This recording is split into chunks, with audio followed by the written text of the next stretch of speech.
Hello students, very good afternoon to all of you. Dear student, today in this lecture we are going to discuss about Werner's theory of coordination compounds.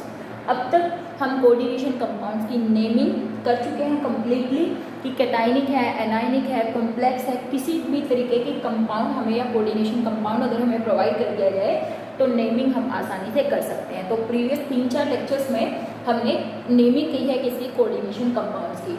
तो बच्चे अगर हम बात करें, Werner पहले ऐसे scientist थे जिन्होंने कोऑर्डिनेशन कंपाउंड्स के बिहेवियर को स्टडी करना शुरू किया। उन्होंने 1983 में अपनी जो थ्योरी ली थी, that is theory related to the structure, behaviour, that is their precipitation reaction on the basis of their conductance behaviour, मतलब अपनी थ्योरी ली थी जिसको Werner theory of coordination compound बोला गया। और वर्नर पहले ऐसे साइंटिस्ट थे, या मैं बोलूँ पहले ऐसे इनऑर्गेनिक केमिस्ट थे जिन्हें इनऑर्गेनिक केमिस्ट्री के केस में 1913 में नोबेल प्राइज मिला। मीन्स इन्होंने जो ये थ्योरी दी उसके बाद तो बहुत सारी थ्योरीज आई, जैसे वीबीटी आई, सीएफटी आई, लिगेंडफील्ड थ्योरी आई, लेकिन वर्नर ऐसे पहले व्यक्ति थे जिन्होंने क्या किया, कोऑर्डिनेशन कंपाउंड की बिहेवियर को स्टडी किया। और इन्होंने जो ये बिहेवियर स्टडी किया था उसका जो बेसिस क्या था, on the basis of precipitation reaction, on the basis of precipitation reaction, on the basis of their conductance behaviour, conductance measurement आप बोल सकते हो, एंड देयर आइसोमर्स, मतलब ये जो कंपाउंड्स होते हैं वो क्या आइसोमर्स शो करते हैं, कोऑर्डिनेशन कंपाउंड। मतलब इसका जो बेसिस था, मतलब वो क्या कर रहे थे, अलग अलग कोऑर्डिनेशन कंपाउंड्स को ले रहे थे, उनकी प्रेसिपिटेशन रिएक्शन देख रहे थे कि कौन सा कोऑर्डिनेशन कंपाउंड प्रेसिपिटेट बना रहा है। ये देख रहे थे कि किसकी कंडक्टेंस ज़्यादा है, कौन सा ऐसा आइसोमर है या कौन सा ऐसा कोऑर्डिनेशन कंपाउंड है जो कि क्या कर रहा है, ज़्यादा कंडक्टेंस शो कर रहा है। इसका मतलब किसमें ज़्यादा नंबर ऑफ आयंस है। उसके साथ साथ इनमें से कौन सा ऐसा कोऑर्डिनेशन कंपाउंड है जो कि क्या कर रहा है, आइसोमर शो कर रहा है। Means on the basis of these 3 concepts he study the complex of, most probably उन्होंने जो पहला कॉम्प्लेक्स स्टडी किया that is COCl3, that is NH3, means cobalt chloride and ammonia का एक कॉम्प्लेक्स दिया उन्होंने, और इस कॉम्प्लेक्स की उन्होंने अलग अलग तरीके से स्टडी की और उस स्टडी के बेसिस पर उन्होंने अपनी थ्योरी दी थी। ठीक है, तो बात करेंगे कि मोस्ट प्रोबेबली जो वर्नर थे उनकी क्या थ्योरी थी, उनके क्या पोस्टुलेट्स थे। तो पहले हम लिखते हैं postulates of Werner theory, postulates of Werner theory. तो मुझे वर्नर क्या कहते थे कि कोई भी कोऑर्डिनेशन कंपाउंड जो होता है उसमें जो सेंट्रल मेटल एटम होता है उसकी 2 तरीके की वैलेंसी होती है। एक वैलेंसी को बोलते हैं प्राइमरी वैलेंसी और दूसरी वैलेंसी को बोलते हैं सेकेंडरी वैलेंसी। ठीक है ना, क्या कहा उन्होंने कि जो सेंट्रल एटम होता है, सेंट्रल मेटल एटम या ion, it have 2 type of valency, primary valency, secondary valency.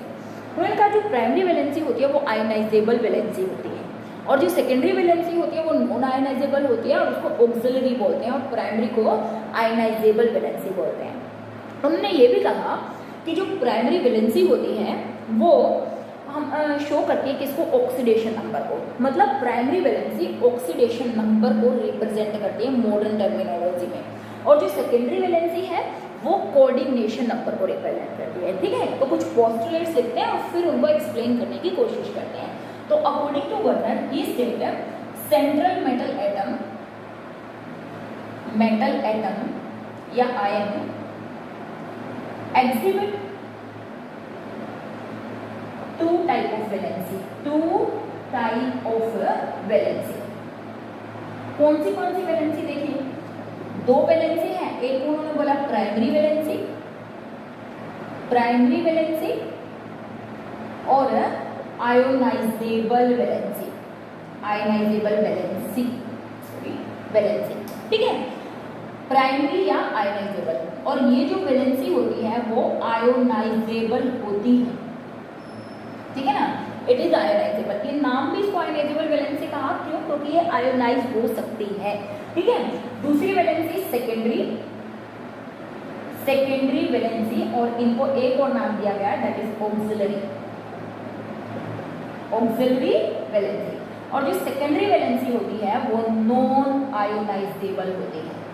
Secondary valency is non ionisable valency, मतलब इसको आयोनाइज नहीं किया जा सकता। ठीक है, जो प्राइमरी वैलेंसी होती है according to modern terminology it correspond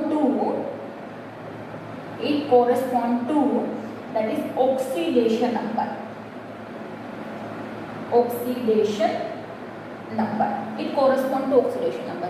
और जो सेकेंडरी वैलेंसी होती है वो किसको कोरस्पॉन्ड करती है? It correspond to coordination number. Secondary valency it corresponds to coordination number. कहने का मतलब प्राइमरी वैलेंसी तो हमें ऑक्सीडेशन नंबर के बारे में बताती है और सेकेंडरी वैलेंसी हमें कोऑर्डिनेशन नंबर के बारे में बताती है।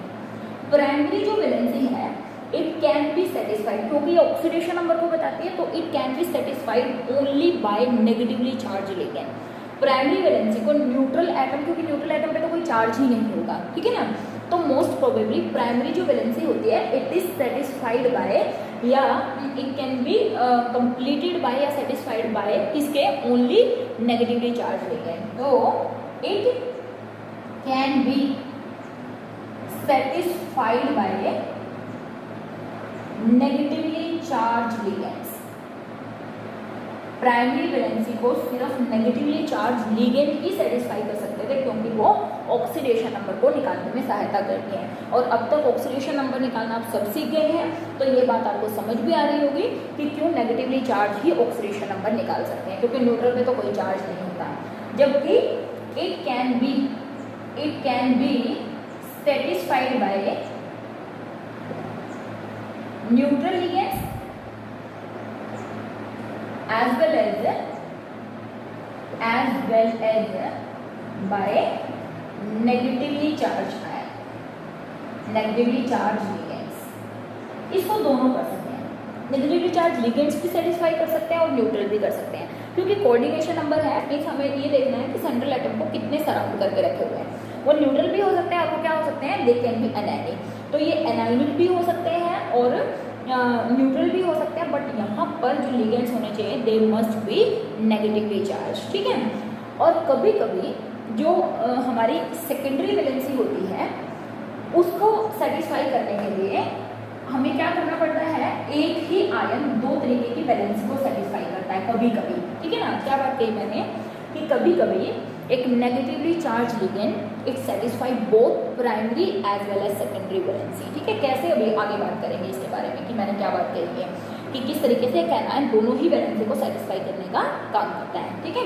तो ये हमारा हो गया कोऑर्डिनेशन नंबर, ये हमारा हो गया क्या? Oxidation number. ये नॉन आयनाइजेबल, ये आयनाइजेबल, ये सिर्फ नेगेटिवली चार्ज लिगेंड सेटिस्फाई कर सकते हैं और इसको कौन सेटिस्फाई करते हैं? पॉजिटिवली, क्योंकि प्राइमरी वैलेंसी सिर्फ ऑक्सीडेशन नंबर को बताती है, तो ये जो है it is non directional, it is non directional.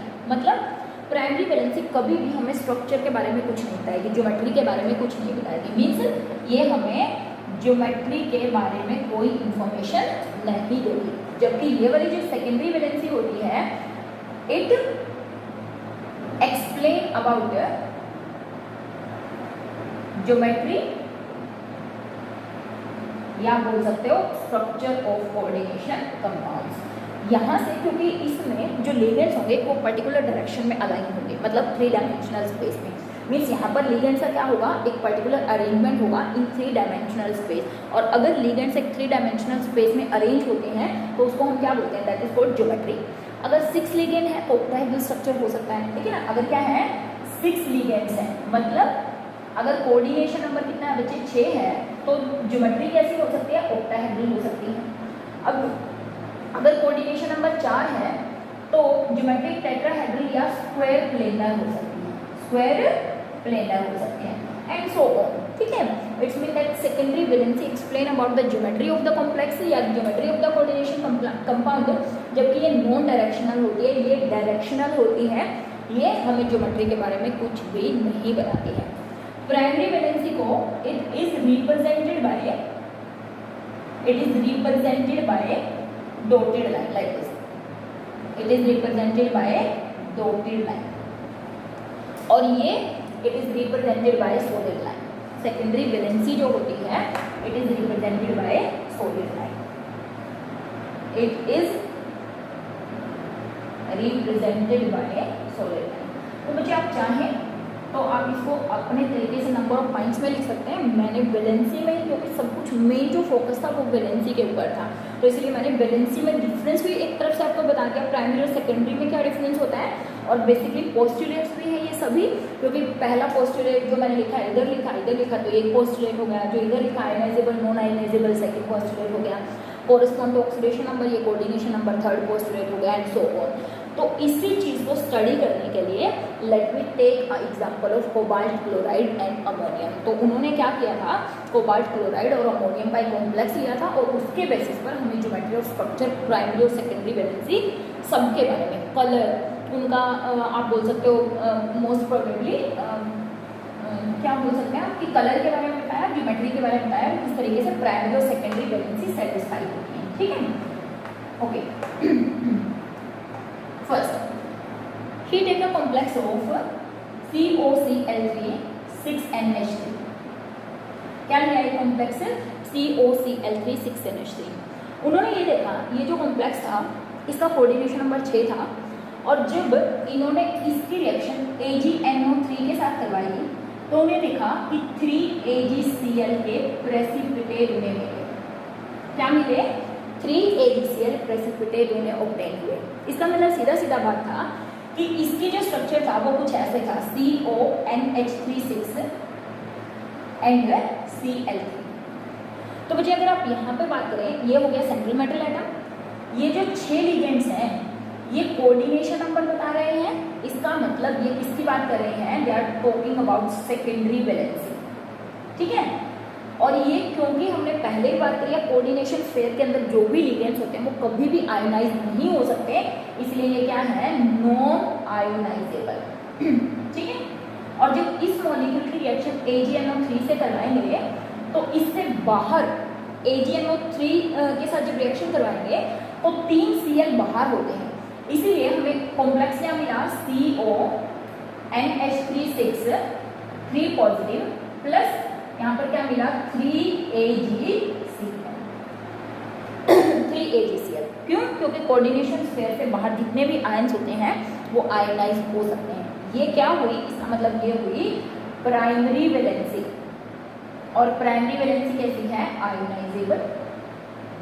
ठीक है, प्राइमरी वैलेंसी कैसी है, आयोनाइजेबल। तो इसका स्ट्रक्चर जो बनाया गया तो इसका कलर भी दिया गया है, जैसे मे बी इसका जो कलर था मे बी रेड था, मुझे एग्जैक्ट कलर याद नहीं है, तो मे बी इसका कलर कैसा था, रेड था। ठीक है, तो इसका स्ट्रक्चर ड्रॉ किया गया लाइक दिस, CO, क्योंकि कोऑर्डिनेशन नंबर 6 है तो स्ट्रक्चर कैसा होगा, ऑक्टाहेड्रल होगा, NH3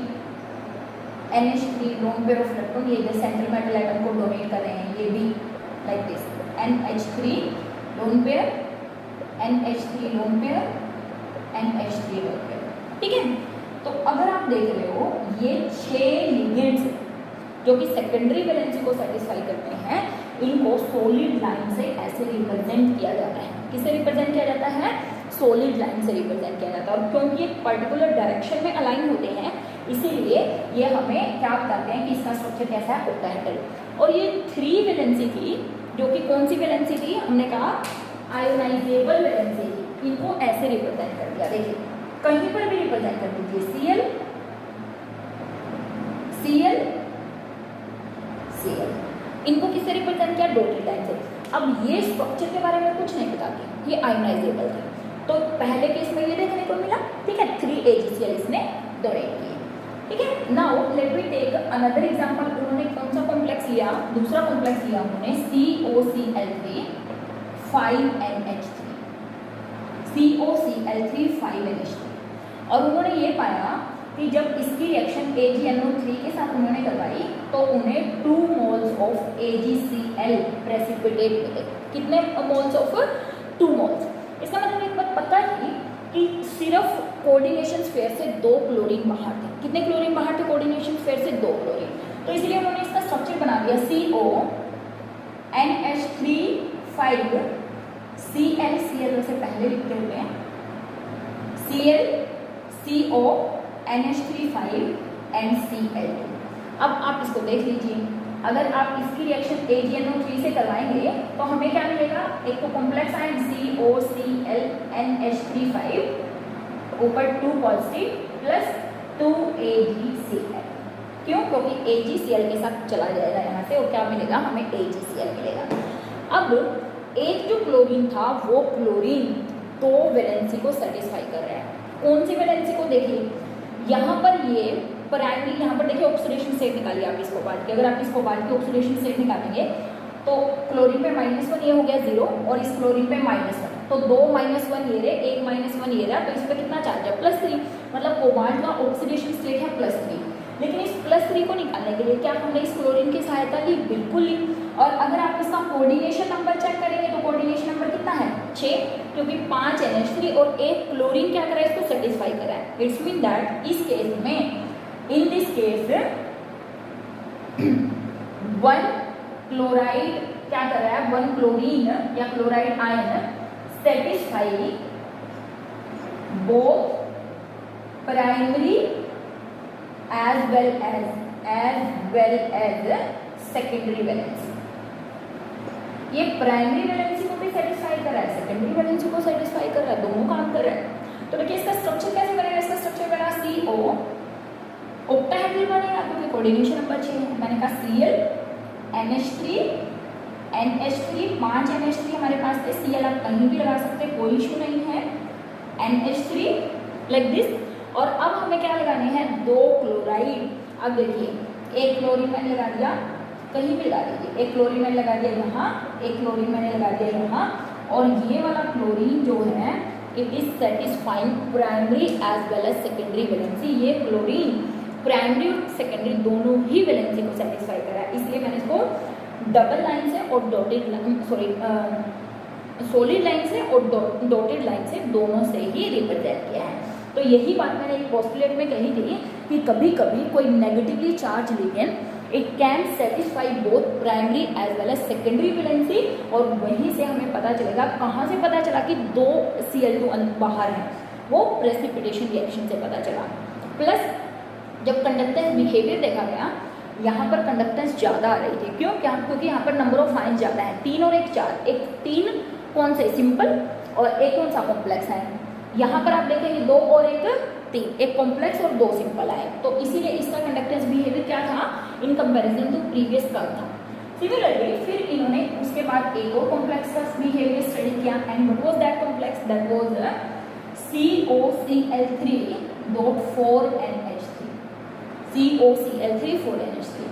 इसकी रिएक्शन जब AgNO3 से करवाई गई तो ये देखा गया कि 1 mole of AgCl precipitate obtain हुए। तो इसको देखते हुए उन्होंने स्ट्रक्चर असाइन किया कि एक्चुअली में ये ऐसा होता होगा COCl2 NH3 4 एंड Cl। अब आप इसकी रिएक्शन अगर आप AgNO3 से करवाएंगे तो एक ही क्लोरीन बाहर है, इसलिए एक ही AgCl और साथ में कॉम्प्लेक्स आयन मिलेगा, कौन सा?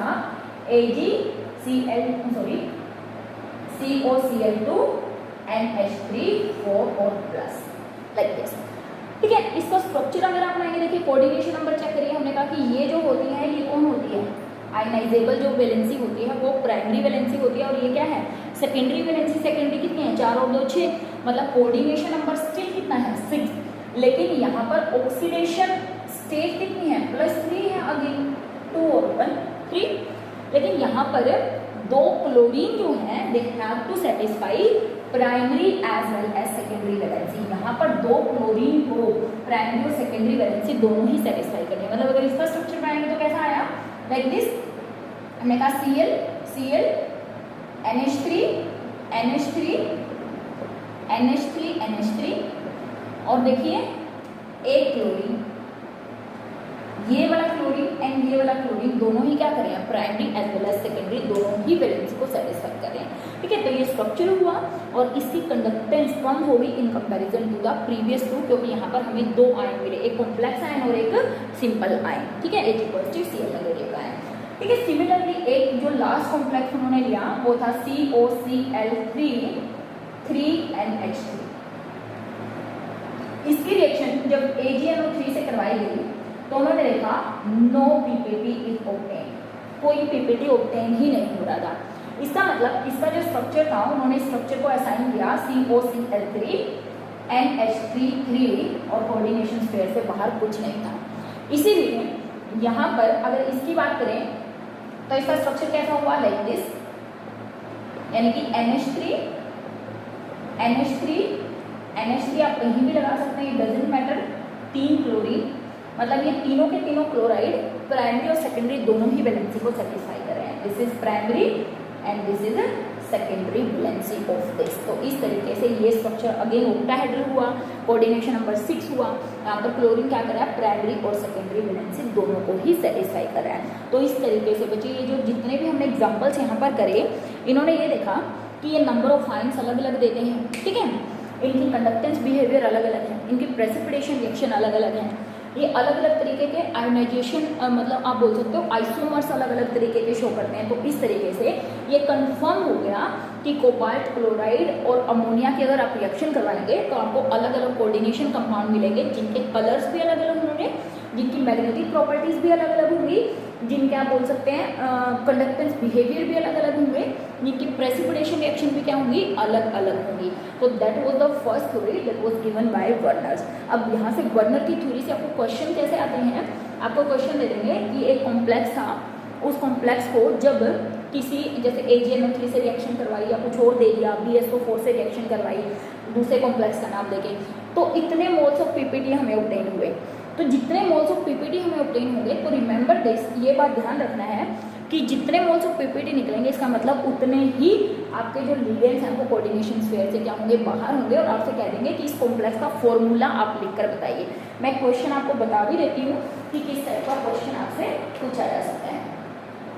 तो स्टूडेंट यहाँ पर मैंने दो क्वेश्चन लिखे हुए हैं। How many ions per moles of the solution of the following complexes are present in their solution. देखिए यहाँ पर आप चेक करिए, देखिए अगर आप इसको आयनाइज करेंगे तो इसको आयनाइज करके यहाँ पे मैं रिजल्ट लिख रही हूँ, हमें क्या मिलेगा, COCl NH3 ये मिलेगा एक कॉम्प्लेक्स आयन, और प्लस में साथ में क्या मिलेंगे, 2Cl नेगेटिव आयन।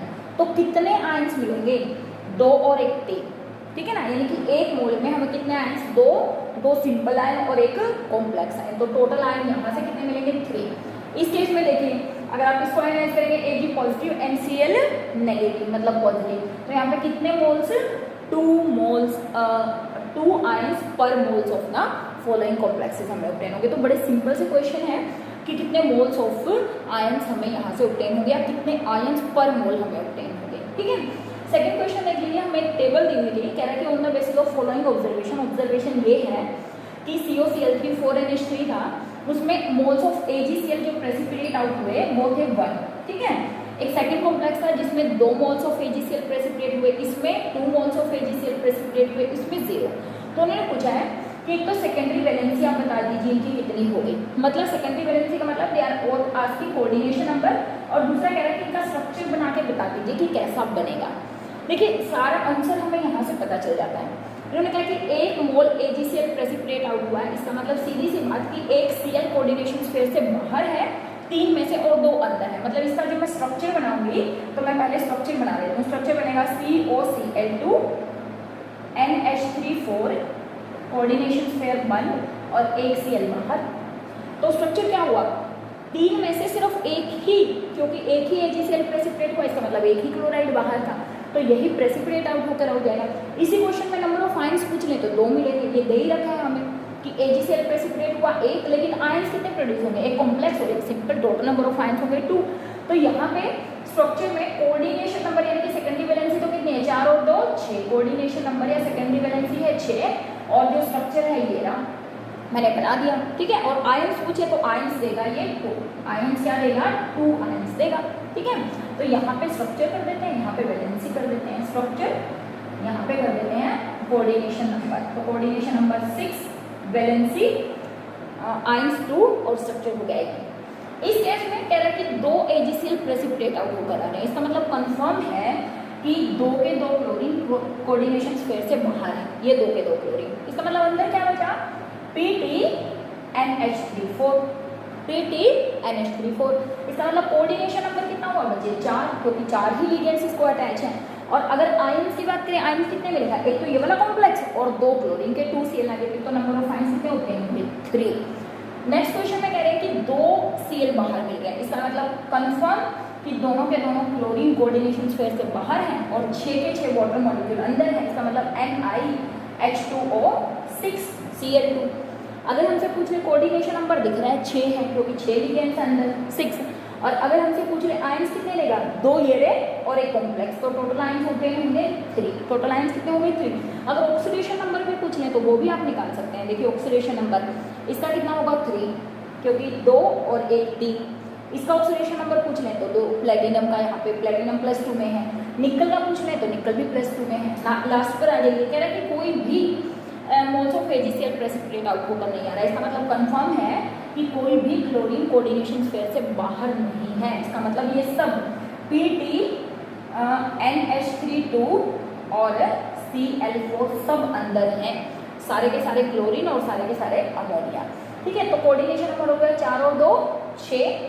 और अगर हम बात करें आयंस, हमने कहा कोई आयंस हमें यहाँ से ऑब्टेन नहीं होगा, 0 आयन, बस ये कॉम्प्लेक्स आयनाइज ही नहीं होगा क्योंकि बाहर आयनाइजेशन स्फीयर में कुछ है ही नहीं, ये आयनाइजेशन स्फीयर है, ये आयनाइजेशन स्फीयर है। तो इस तरीके से बच्चे हम वैलेंसी बता सकते हैं, कोऑर्डिनेशन नंबर बता सकते हैं, ऑक्सीडेशन स्टेट बता सकते हैं, आयंस कितने देगा वो बता सकते हैं, और ऑब्वियस इस बात से इनका फॉर्मूला भी लिख सकते हैं। ये वाला क्वेश्चन एक बार बोर्ड में पूछा गया है।